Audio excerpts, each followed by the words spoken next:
தர்மத்தாயின் தவ புதல்வரே, தமிழக வெற்றி கழகத்தின் தலைவரே, வருக வருக வருக. தலைவரின் தலைமை உரை.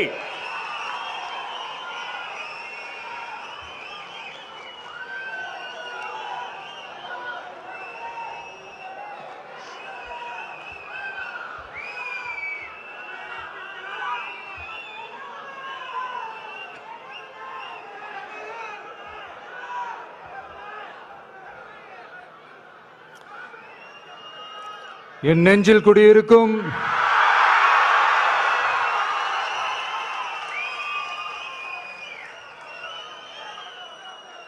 என்னுடைய தோழர்களுக்கும் தோழிகளுக்கும் தமிழக மக்களுக்கும் என்னுடைய வணக்கம்.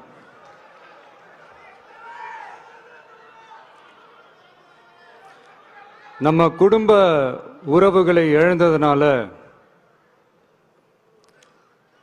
சொல்ல முடியாத வேதனையிலும் வலியிலும் இவ்வளவு நாளா இருந்தோம். அப்படிப்பட்ட அந்த சூழல்ல நம்ம சொந்தங்களின் மனம் பற்றி இருக்க வேண்டியது நம்மளுடைய கடமை. அதனாலதான் அவங்களோட சேர்ந்து அமைதி காத்து வந்தோம். ஆனா இப்படி அமைதி காத்து வந்த நேரத்துல நம்மளை பத்தி வன்ம அரசியல் வலைகள், அர்த்தமற்ற அவதூறுகள்னு இந்த மாதிரி நிறைய விஷயங்கள் நம்மளை பத்தி பின்னப்பட்டன, பரப்பப்பட்டன. இது எல்லாமே சட்டம் மற்றும் சத்தியத்தின் துணை கொண்டு துடைத்து எறிய தான் போறோம்.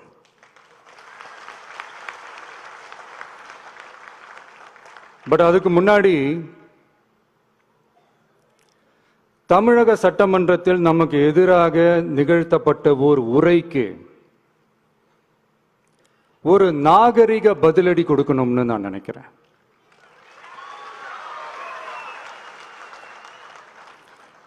அரசியல் செய்ய விருப்பமில்லை, அரசியல் செய்ய விருப்பமில்லைன்னு அடிக்கடி சொல்ற முதல்வர் நம்மளை குறிப்பிட்டு பல்வேறு அவதூறுகளை பதிவு செய்வதன் வாயிலாக பெருந்தன்மையை பேரளவில் மட்டுமே பேசும் முதல்வர் 15/10/2025 அன்னைக்கு தமிழக சட்டமன்றத்தில் நமக்கு எதிராக பேசிய பேச்சில் எவ்வளவு வன்மத்தை கக்கியுள்ளார் என்பதையும், எப்படிப்பட்ட ஒரு அரசியல் செய்ய முயல்கிறார் என்பதையும் தமிழக மக்கள் உணராமலா இருப்பாங்க.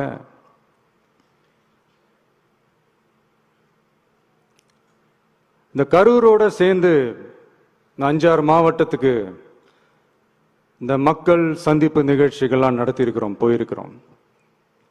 அங்கெல்லாம் இந்த லாஸ்ட் மினிட் வரைக்கும் எங்களுக்கு அந்த இடம் கொடுப்பாங்களா மாட்டாங்களா, பெர்மிஷன் தருவாங்களா மாட்டாங்களா, இப்படியே இழுத்து அடிச்சுக்கிட்டு இருப்பாங்க. நான் நாகப்பட்டினத்தில் சொன்னது மாதிரி தான். நாங்கள் ஒரு இடம் செலக்ட் பண்ணி கேட்போம், மக்கள் நல்லா ஸ்பேஷியஸாக நின்று பார்க்குற மாதிரி. பட் அவங்க அதையெல்லாம் ரிஜெக்ட் பண்ணிட்டு மக்கள் நெருக்கடியோடு நின்று பார்க்குற மாதிரி ஒரு இடத்த செலக்ட் பண்ணி எங்களுக்கு கொடுப்பாங்க. இது டிஃபால்ட்டாக எல்லா இடத்துலையும் இந்த ஒரு ஆர்குமெண்ட் நடந்துட்டு இருக்குன்னு வைங்க.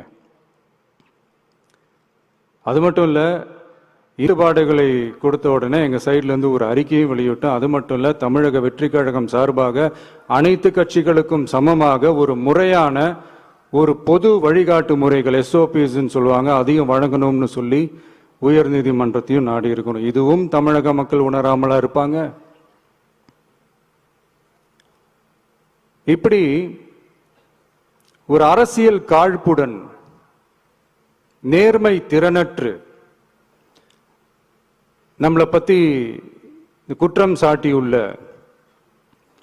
குறுகிய மனம் கொண்ட முதல்வர் அவர்களுக்கு ஒரு சில கேள்விகள். உச்சநீதிமன்றத்தில், அதாவது 13/10/2025 அன்னைக்கு உச்சநீதிமன்றத்தில் நடந்த அந்த விவாதங்களை வைத்தும் வந்த உத்தரவுகளை வைத்தும் இந்த கேள்விகள். இப்படி பொய் மூட்டைகளா நம்மளை பத்தி இந்த அவதூறுகளை அவிழ்த்து விட்ட முதல்வர் அவர்களுக்கும் திமுக அரசுக்கும் சார்பாக கோடிகளை கொட்டி அமர்த்தப்பட்ட அறிவார்ந்த வழக்கறிஞர்கள் அவங்க